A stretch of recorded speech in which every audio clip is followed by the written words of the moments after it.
A forbidden connection ignites when a restless young volunteer and a seasoned storm rescuer lock eyes in a flooded American town. One reckless night on the water binds them through danger, whispered confessions, and a kiss that feels like survival.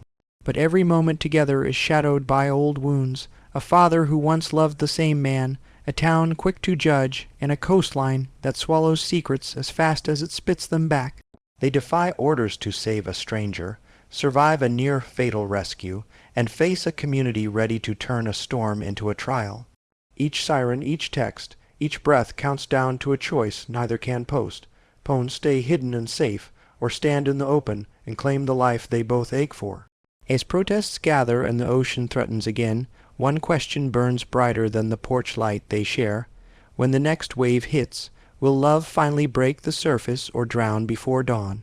I was 20 when hurricane sirens wailed over Cape May, and my father finally said the thing that split me open. He didn't know I was on the back stairs, listening while he and Harrison Cole boarded the windows. He's not built for real life, Dad said, hammer stuttering. Smart, sure, but soft. I stood with a roll of duct tape and felt something inside me slip. Harrison set the hammer down the way people set down truths. Derek, he said, low, that's your son. My name hung there like a glass on the edge of a table. Dad sighed, making the house feel smaller.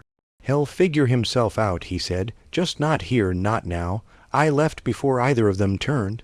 Past the fridge with lists and batteries, through the gate, down to the beach where red flags snapped like warnings. Wind-shaved sand along the ground, the ocean flexed. I stepped in anyway, telling myself I needed something colder than shame. By the second wave my shirt clung. By the third, the bottom vanished and water caught my legs like hands.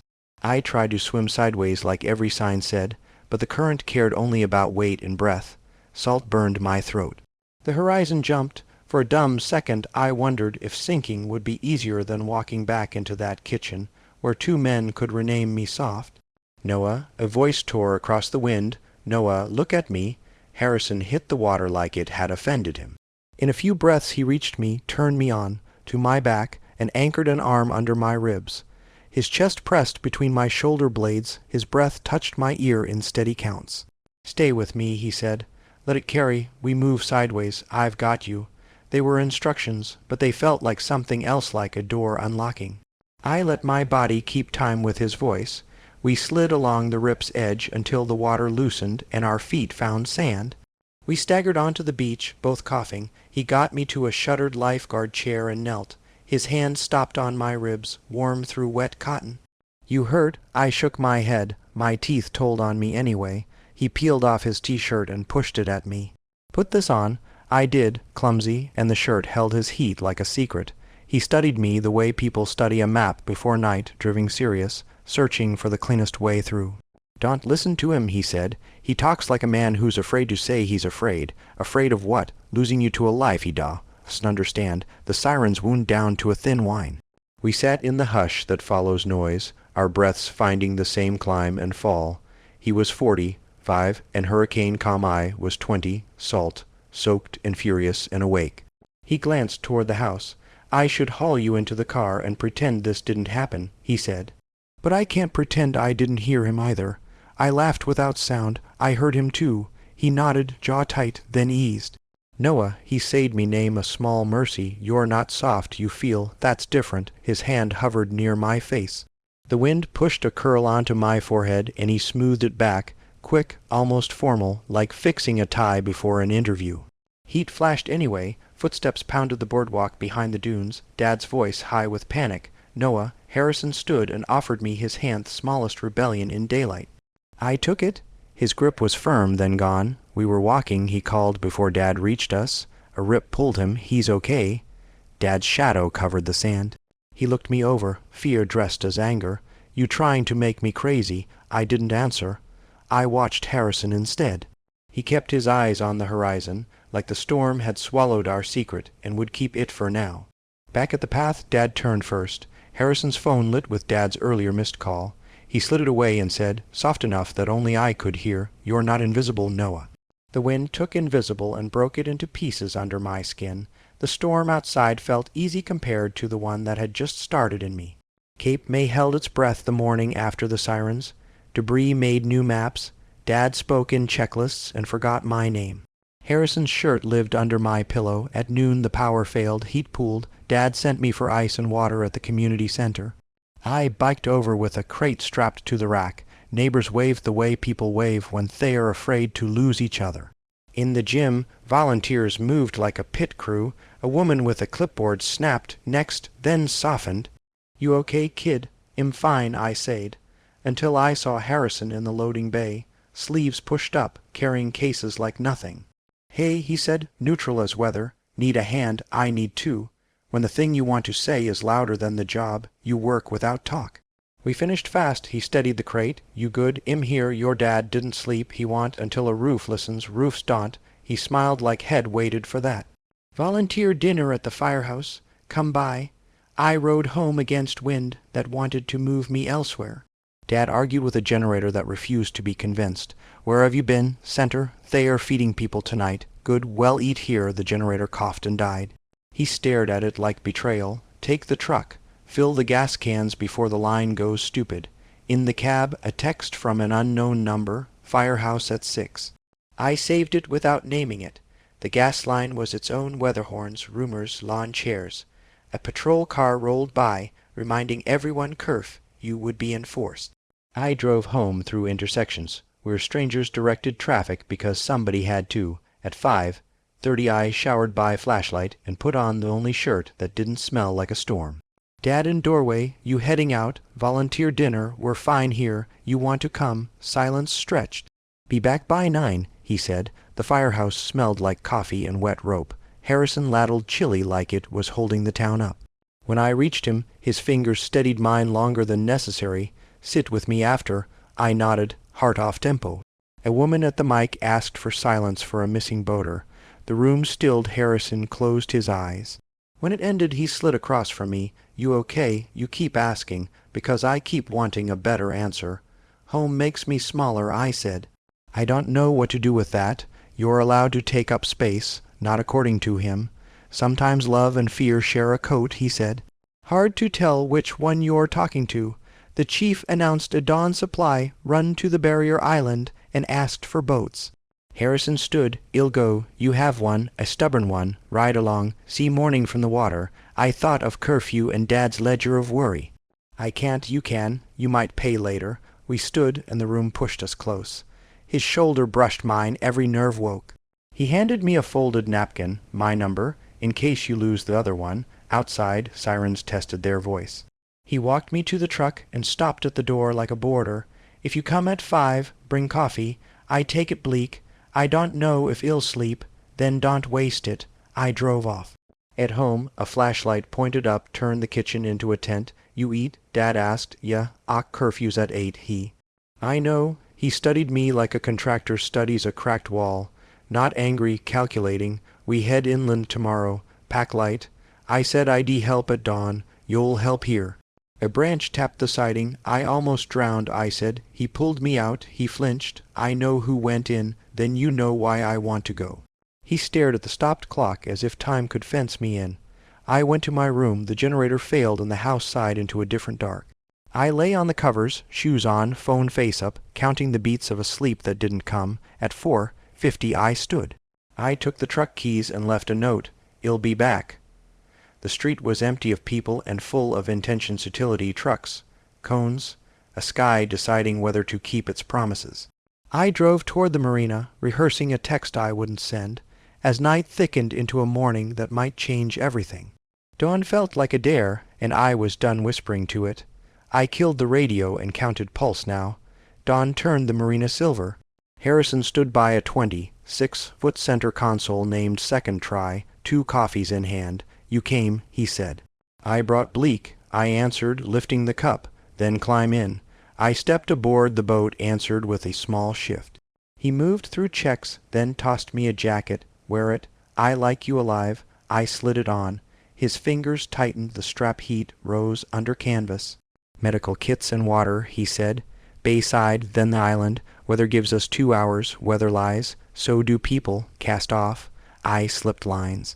He eased us out and pushed the throttle. The bow-lifted wind found my face. "You good?" he shouted. "'Im here at a dock, volunteers loaded cases. Missing boater," he asked. No word came back. We ran the channel. "When did you paint the name?" I asked, after a plan that failed once. "Second try fits me too," I said. "Maybe we get to name ourselves more than once." Marsh opened, he steered with small corrections. "What do you want that isn't permission?" he asked. "A room I don't fold into. A voice that doesn't apologize. Good, keep that. My dad thinks feeling means fragile. He thinks brittle is strong. Brittle breaks loud. Strong bends and returns."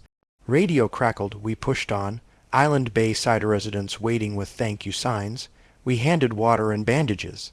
A boy hugged his dog. "Is the ocean mad at us?" "No," Harrison said. "It does know our names." We left. The engine hesitated, then caught. Waves stacked the ride, went from lullaby to math. "You get seasick?" he asked. "People sick makes rooms tilt. Same cure. Horizon." A steep chop threw me. His hand snagged my jacket strap and pulled me against the console. His chest touched my shoulder, his breath measured near my neck. "Got you," he said. I knew he meant balance. My body misunderstood on purpose. The radio barked. Skiff adrift near the inlet. Two aboard. "We can reach them," he said. "You in here?" He turned seaward. Past the break we found a skiff yawing. A man waved a paddle. A woman held a phone up like signal could become rope. "Throw lines?" My first toss fell short. The second landed. She caught fast. He kept us angled. The skiff swung. "Easy, let it come." We drew them into quieter water by a bait shop. A swell lifted both hulls and set them down together. The man stumbled aboard. The woman gripped my arm. "You're a baby," she said, astonished. "Im issued," I said, and she laughed like a cough choosing hope. "Engine died," the man said. "Happens," Harrison answered. "Everything answers to something else eventually." A teenager filmed us like it was a launch. When the skiff was tied, Harrison looked at me. Wind had colored his face. "You did good." My mouth missed thank you.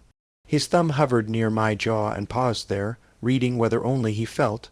The engine coughed. His hand fell. Dark stacked under light to the west. "Home," he said. We ran back quiet now. Numbers came over radio. I answered with breath. Near town the water leveled. He throttled down. We drifted a beat neither of us wanted to end. "Your dad will be pacing," he said. "He measures the floor in miles. Give him a shorter route." Dock hands signaled. Daylight rules returned. What had been obvious offshore blurred on land. He set anchor. Our shoulders met because the world was small.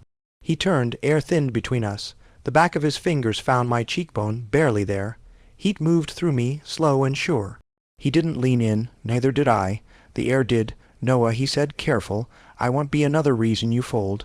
"You're the reason I unfolded," I said, faster than my fear. Boots thudded. Voices arrived. The moment stepped back. "Well, call this a beginning," he said. "A second try. Don't waste it." We unloaded. Sun burned away the thin fog. He passed me my phone. A text from Dad blinked. "Where are you?" I typed back. "Safe, helping. Be home soon with Harrison." "Your storm," Harrison said. "Your call." On the dock, a clipboard guy kept asking for last names. Harrison gave first names and the word community, which seemed to satisfy everyone but me. When I typed with Harrison, my thumb shook once, then steadied, as if the letters had decided to hold the line. The inlet smelled like metal and rain. A boy clanged to starboard, steady. Harrison slid his sunglasses up when the sun broke through, and his eyes looked younger. I waist ready my chest was. I got home to a house that had learned a new way to be loud without power. Drawers slammed, doors followed, my name last. Dad stood by the table with my note in one hand and my phone in the other, unlocked when I set it down. With Harrison he read like a siren. "You went out there with him after last night." "Supplies," I said. "A tow. You disobeyed," he said. "Storms don't erase rules. He kept me safe. He kept you." Dad snapped, then swallowed the word. "Tell me," he said, quieter, "what do you think this is?" "He sees me," I said. "Not your draft." Dad exhaled like a nail being pried free. "You don't know him," he said. "Not like I do. Years ago," he said, "before you brought reasons home, Harrison and I," he let the generator fill the pause. "Friends, then more, then nothing because I chose your mother and a life that fit on paper." "He didn't tell you," Dad said. "He leaves before ceilings fall." The steps creaked. 2 knocks, Harrison's rhythm. I opened the door. Harrison with a coil of rope and a face like news. "2 more days," he said. "Cords, your fridge lives. My son has a lifeline. Dad said. Apparently you don't direct me. Tell me what I asked, though my ribs already knew. Your father and I were close, Harrison said. We held the ladder for each other and never climbed. Then you dropped it, Dad said. Then I left, Harrison said. Didn't know how to stay honest. The word honest altered the room. So nostalgia, Dad asked. My old almost, no, I said. I want my first yes. He collects storms, Dad said. He doesn't live in houses. Am not stealing, Harrison said. He nearly drowned and still went back. He's brave in ways we weren't. We, I said, and the pronouns scraped. A siren rose and fell curfew's reminder. Everything in me flashed red. Out, Dad told him. You don't get to audition in my kitchen. The kid posted the toe, Harrison said. They'll talk uglier if this is war. There's already a war, Dad said. Not with him in the crossfire. I hated the sense in both of them. I hated the past for knocking with muddy boots. You should have told me, I said to Harrison. Then to Dad the same. You deserved the first version. He deserved a father who didn't outsource it, Dad shot back. Barrier run tomorrow, Harrison said. Then north with the state team, ag, maybe too. When were you going to tell me now, he said. It already mattered. Dad's eyes softened. You see, he asked, gentle, and I hated that more than the anger now. I leave to come back and look you in the eye, Harrison said. That's what you do, Dad said. You name leaving duty. Ill set the cords, Harrison said. You'll go now, Dad answered. Harrison looked at me. Say the word and ill wait on the porch. I thought of the boat, his hand on my strap, the air leaning toward us. The room felt like a jury woe sleep. Go, I said, voice raw. I can't hear anything with both of you here. He didn't argue. He shouldered the coil and stepped into rain. At the bottom step he turned. This isn't no, he said. It's a storm. Weather lies, I said, closing the door. The kitchen fell into quiet that explained nothing. The rain talked to the gutters like it had news, and I kept breathing still. Dad sat like the chair had chosen him. I wanted you to have a clean map, he said. Those don't exist. Im not your second try. I know, Dad said. Im learning. My phone buzzed with the number I knew by heart. I let it ring, then picked up. I'll be at the marina at 5, Harrison said. If you don't come, I'll still go. I know, I said. Oh, can't hung up before my voice betrayed how much I already missed him. The storm leaned harder, the house held. I stood between past and the next morning, smaller than both, trying not to fold now. I reached the marina at 4:57, rain speaking in short sentences. Floodlights turned the docks into a stage. Harrison waited by second try with a duffel and a look half mission, half apology. Coffee? I asked, holding up two. Bleak, bleak, life jacket, he said. Today the water thinks it's the boss. We pushed off with 3 other boats. Whitecaps showed teeth, wind shoved sideways. Radio, stops, needs, the missing boater still name. Less a skiff, a color, a rumor of last seen. You don't have to prove anything, he said over the engine. I want to help. I want you to live while you do it. The boat rose, slammed, rose. Spray salted our mouths. His corrections traveled through my knees. Stop one. A family waving from a second floor deck stairs gone. We ferried medicine and batteries by basket and paracord. Stop two. The gas. Line marshal from yesterday flagged us. My dad, he yelled, pointing upstairs. Well, circle back with a skiff, Harrison called. Stay dry, the man nodded. Skip South Cove, radio said. Too rough. Harrison cut me a look. South Cove is where that skiff would have drifted. We're going. A wrong wave shoulder high, mean met us. The bow climbed, stalled for a breath. We hung on a hinge. Lean with me, he yelled. The hull slapped and shuddered. Radio, Coast Guard closing inlet. Turn back. We clear the point, then orders, he said. There. I pointed an object the size of a door, wrong against chop. A skiff near upside down, a hand hooked to a cleat. Rope, he said, angling from upwind. I threw short, then true. The line kissed metal, the hand clenched. You're okay, he called. Hold until we speak the same water. A face rose. Been here a while, he coughed. We've got you, I said. He tried to step, and vanished. I dove. Cold closed a fist on my lungs. I found a sleeve, pulled rescue, dragged both ways. Harrison's arm found my jacket stripe always, that strap, and we surfaced as one shape. Boat, he barked, we hauled him in like a promise kept late. Harrison checked pulse, pupils, breath. Alive, he said. Name, Eli, my boy's the gas. Line guy, tell him we will, I said. Harrison strapped Eli to the bench.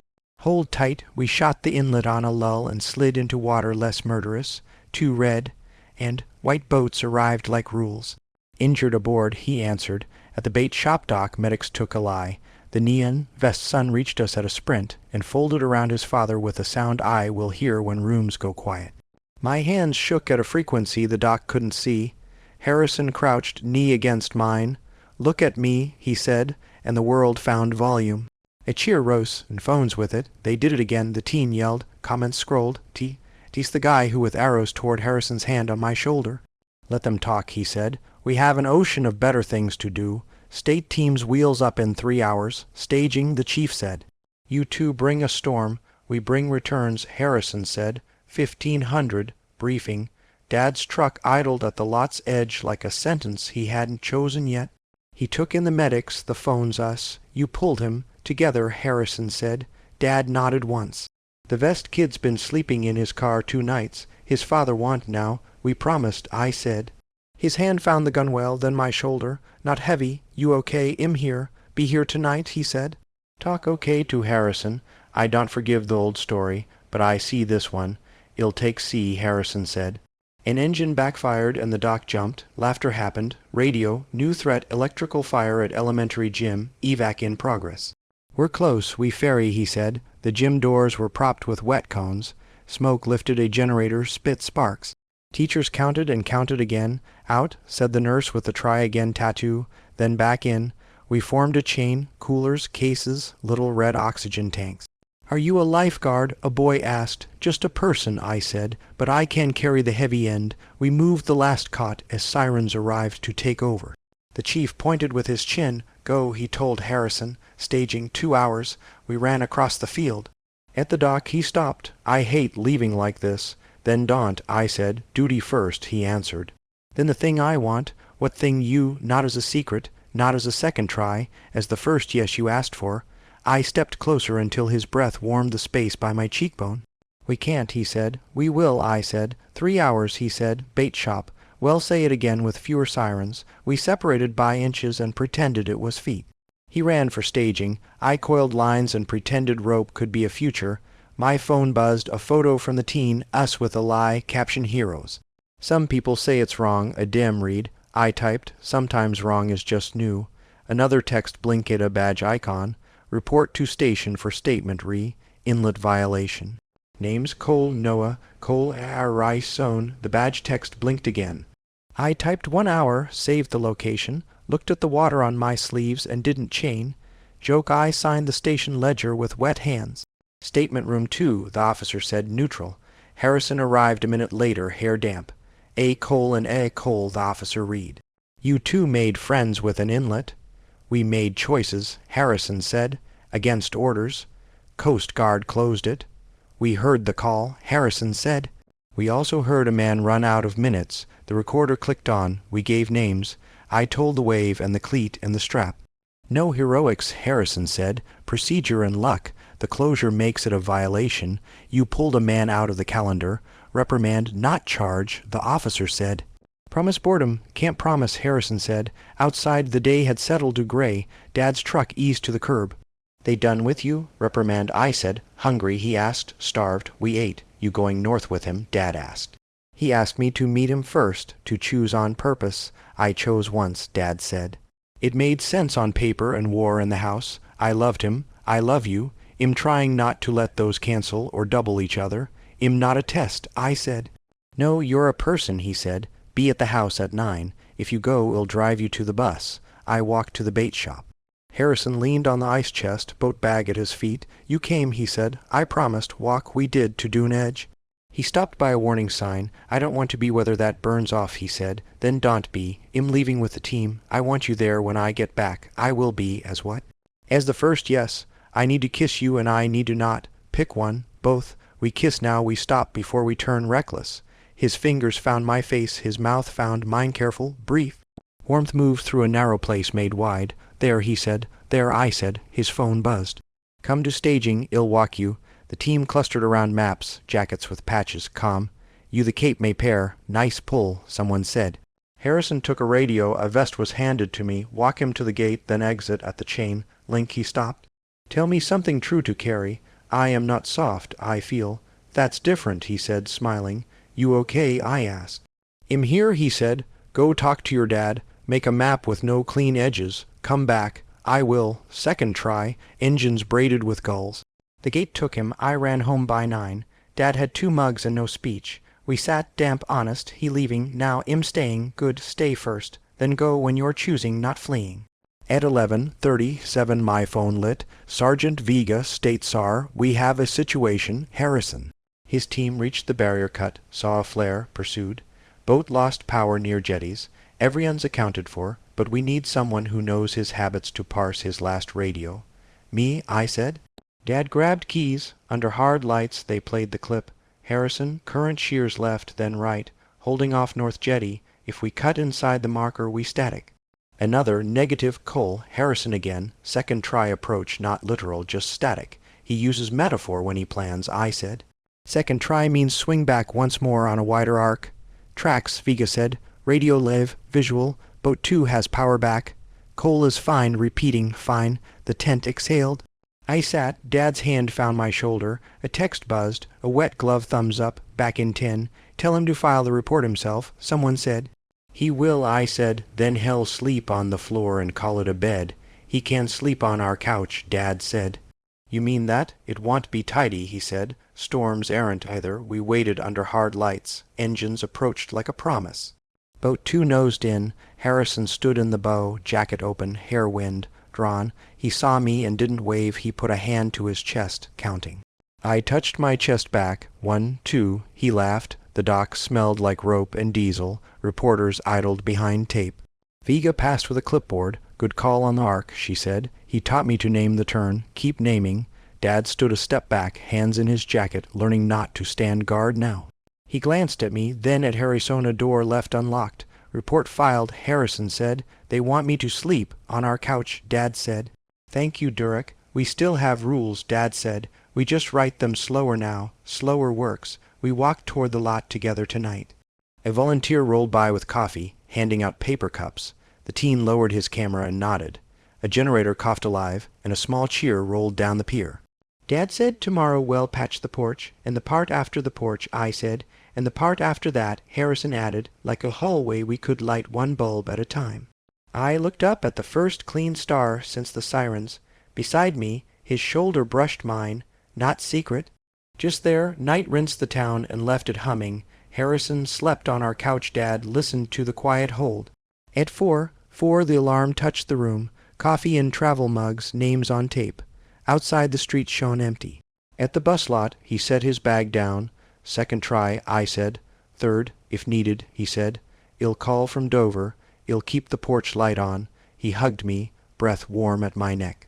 Halfway up the steps, if this takes longer than a week, don't punish the days. Make them choose you, I will. The bus took him a small decision that felt continental.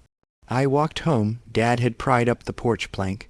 We worked without quarrel nails, boards, the slow grammar of repair. The power returned, and the town cheered, then hammers again. Online, kindness arrived with teeth right behind it. I turned the phone over and let it argue with the table. At 11:06, Coast Guard, hull stencil on the North Jetty. Second try. Your friend is safe, the boat's not. Thank you, I said. Thunder bargained with the horizon. A fox crossed the wet street and didn't look at us. A text from him. Forearm wet to the elbow, Sharpie on skin. I am here. I replied with a single period. Near 2, the sheriff posted. Protest tomorrow. Keep calm. Comments boiled. I pictured a crowd rehearsing anger and a few hands ready to applaud rescue if it didn't ask them to change. Dad offered the good flashlight and the porch bulb. If you're going to stand for him, he said, stand bright. I walked past plywood and salt lines to the bait shop. I set the bulb on the rail like a language. Downchannel, a motor idled. I told myself I'd leave when the drip from the eaves stopped, then until the names stopped scrolling. They didn't, so I stayed. Somewhere out there, he counted 1, 2 somewhere in here, I answered 1, 2. The sky considered color and declined. The town pulled the blanket to its chin and pretended sleep. By first truck over the bridge, I knew what I was. Not a lighthouse, not a martyr, just a person with a bulb and a reason. I set the flashlight beside it, small suns without permission. I waited, the water kept its counsel, and morning came anyway. The protest notice kept refreshing. I pictured Harrison reading faces faster than signs. I pictured my father behind me, porch bulb in his pocket. The knot yet was a room we all stood in. The bait shop door clicked. I set my phone beside the bulb. The trucks came, people waved at no one and everyone. I breathed and counted, 1 on the in, 2 on the out. I turned the phone over, a dot, then another typing to nothing. He was out there or almost here. I pressed the bulb to my chest, then set it forward, visible. The street took on more morning. A siren rose and settled. I counted because it gave my hands a job, 1 on the in, 2 on the out. A shadow crossed the corner. I set the bulb square, and for the first time said my name out loud. I faced the street and the water. A motor idled a bus side. I waited for whichever arrived now.